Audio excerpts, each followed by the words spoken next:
Talaga nga namang napakalakas na ng pangbabash ngayon at paninira ang ginagawa ngayon kay Maine Mendoza at Alden Richards. Tila wala naman kasi talagang kaalam-alam sila Maine Mendoza na magagawa ito ng mga bashers na paghinalaan siya at si Bossing Big Soto na merong relasyon, dahil alam naman natin kung sino ang asawa ni Maine Mendoza, kaya dapat ay wag paniwalaan ang mga ganitong balita, lalong lalo na ay marami pang nadadamay. Wag basta paniwalaan ang talagang mga imposible na mga balita. Paano ba naman magagawang ligawan or magkaasawa si Bossing Big Soto na si Maine Mendoza pa?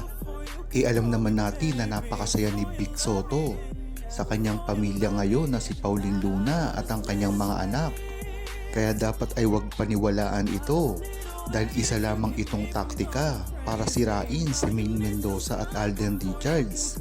Talagang napapanahon na nga ang talagang paninira kay Alden Richards ay sunod-sunod na. Kung mapapansin nyo, ay talagang hindi kataka-taka na sirain si Alden Richards ngayon, dahil napakarami niyang proyekto, movie, TV shows at iba-iba pa. Ngunit magtataka kayo, bakit pati si Maine Mendoza ay nadadamay na ang show lang niyang ginaganapan ay Itbulaga? Hindi ba kayo nagtataka?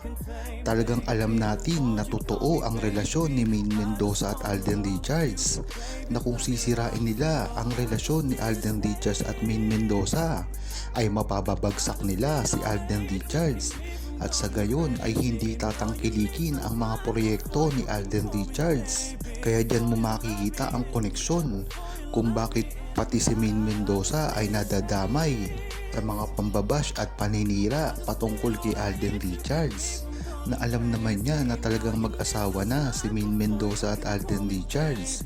Siya pa nga ang nagsabi dito na talagang kinasal na si Maine Mendoza at Alden Richards, at nagpapatotoo dito ay meron na silang anak. Yan talaga ang unang bungad ni Bossing Big Soto dati. Bakit ngayon ay susulutin niya pa si Alden Richards kay Maine Mendoza? Hindi totoo ang relasyon ni Bossing Big Soto at Maine Mendoza, dahil alam naman natin na talagang magkatrabaho lang sila, at hindi kayang gawin ni Bossing Big Soto na magtaksil kila Pauline Luna at sa kanyang tunay na pamilya. At alam din natin na hindi rin ito magagawa ni Maine Mendoza, dahil talagang si Maine Mendoza ay kitang-kita mo naman na napakabait, masunurin, at talagang merong pinag-aralan. Ang dami ngayong naninira kay Alden Richards, lalong-lalo na ang pag-uugnay sa kanya kay Catherine Bernardo at iba pang mga babae, na alam naman kasi natin na si Maine Mendoza lamang ang kanyang mahal. Ngunit bakit pinag-iisipan ng masama si Alden Richards at napakarami pang inuugnay na babae sa kanya? Ngayon nga ay sunod-sunod na pag-uugnay ng pangalan ng babae ang narereto sa kanya. At hindi lang yun, pati pa sa ibang mga larangan ay talagang maraming nagkakagusto at kinikilig kay Alden Richards. Kung si Alden Richards ay isang matalino, mayaman, gwapo, higit sa lahat napakataas ng respeto sa industriya, ay talagang maraming manggagamit sa kanya, marami ding magkakagusto ng tunay, at higit sa lahat marami ring mang-aagaw sa kanya sa kanyang relasyon. Ang dapat pagtuunan ng pansin ay ang paninira sa kanya, dahil iba ito sa pagkakagusto ng mga babae, ng mga pan sa kanya. Ang mahirap dito ay ang pabagsakin si Alden Richards ng kanyang mga bashers, na alam naman natin na talagang matagal nang ginagawa ito, ngunit hindi nagtatagumpay. Yan kasi ang tunay na balak ng mga bashers ni Maine Mendoza at Alden Richards, at yan ay pabagsakin lamang sila, wala nang iba, dahil na rin ito sa nasasapawan nilang mga idolo. Kaya kung ako ay iyong tatanungin, dapat nga ay matuwa tayo dahil maraming nagkakagusto kay Alden Richards, at dahil matuwa tayo dito na hindi niya lahat ito pinapatulan. Yan ang dapat nating tandaan, na kahit marami nagkakagusto kay Alden Richards ay iisa lamang ang nasa isip at puso nito, at walang iba yan kung hindi si Maine Mendoza. Dapat na rin kasi na magsanay na si Alden Richards at Maine Mendoza sa mga pambabatikos na ginagawa sa kanila, at hindi na rin sila dapat naaapektuhan dito dahil simula pa lamang ng 2015 ay talagang napakarami na nilang bashers. Talagang na-intensify lang ito nang makasal sila sa teleserye at sa tunay. Kaya hanggang ngayon ay dapat ay alam na nila ang gagawin nila. Sa hindi nila pagpansin sa mga bashers, sa mga fake news na kumakalat, lalong lalo na itong ang napakabigat na paratang kay Maine Mendoza. Dahil sa bandang huli ay si Maine Mendoza at Alden Richards lamang ang magkakaintindihan. Susunod na lamang dito ang buong Aldab Nation na alam natin na sa una pa lang ay nakasuporta na sa kanila at kailanman ay hindi sila iiwan nito, at mas mataas ang tsansa na gumawa ng paraan para pagsamahin muli sila sa TV man o sa movie. Sa daming ang kumakalat na balita tungkol sa paninira kay Maine Mendoza ay dapat protektahan ito ni Alden kahit pa hindi sila magkasama sa isang show.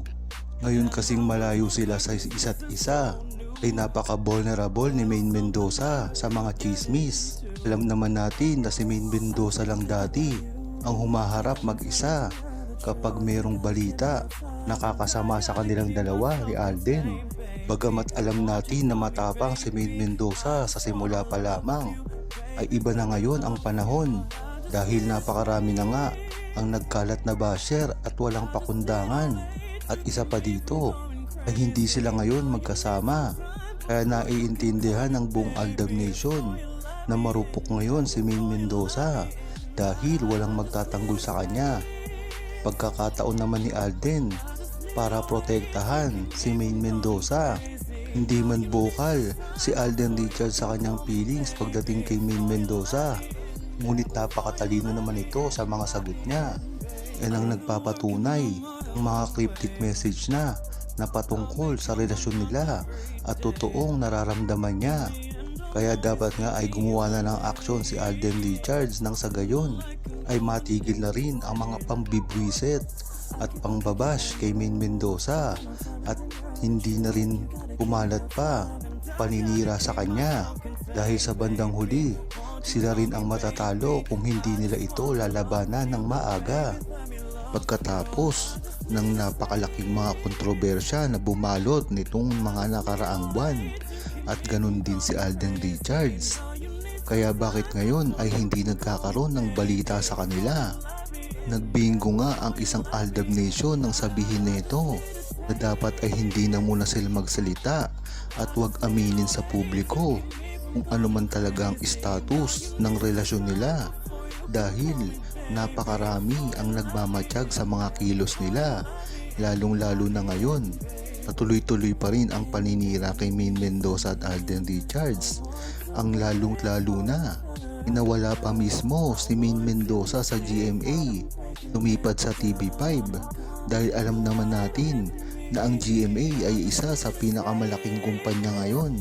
Network na ito ay nagmamay-ari din sa kontrata ni Alden Richards, kaya makakasama talaga kung diretsahang lalabanan ni Alden Richards at Maine Mendoza ang ginagawa mga malalaking network, lalo na't nagsanib-sanib pa sila. Ngunit ang hindi inaasahan ng mga giant companies na ito ay ang mga consumer, at yan ang buong Aldab Nation. Hindi nila na alam kung gaano kalakas ang fandom at kayang-kaya nito magpasikat kung gugustuhin nila. Katibayan dito ay laging trending si Maine Mendoza at Alden Richards kahit wala namang silang ginagawa.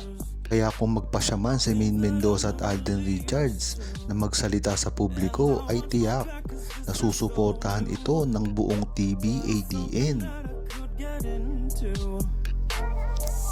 Huwag kalimutang mag-subscribe, comment at i-like ang video na ito. Thanks for watching! I gotta keep myself contained, baby. Won't you call me baby? I just wanna love you, baby. let me love you. I just need a